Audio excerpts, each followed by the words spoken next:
pensiero del giorno, domenica 23 giugno. Aprirci all'amore.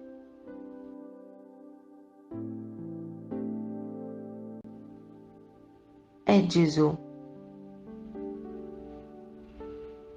Il farsi uno prima o poi conquista, e allora anche l'altro comincia ad amare, vuol diventare uno e cerca e prova a farlo con tutti e anche con noi. Così succede che in questo modo due di noi cercano di farsi uno, di amarsi veramente come desidera Gesù.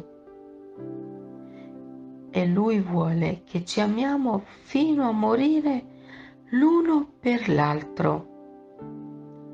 Non che ci amiamo aspettando di morire domani, dopodomani o l'anno prossimo.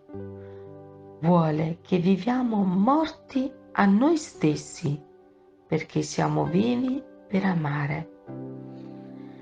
Quindi, quando due anime si incontrano e si amano così, è un evento straordinario, davvero straordinario.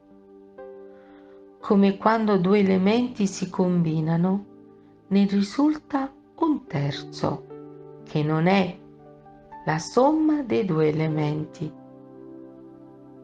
ma è un'altra cosa.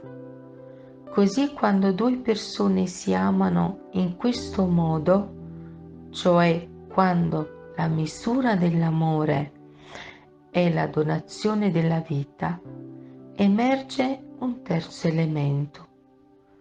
Non sono più due persone sommate, ma una più all'altra, ne è un miscuglio di due.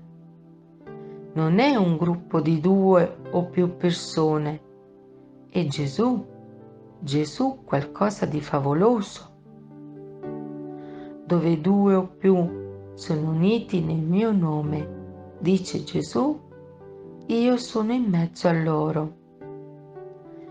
Due o più persone che si amano in questo modo portano nel mondo, generano nel mondo una fiamma, Gesù stesso. Testo di Chiara Lubick.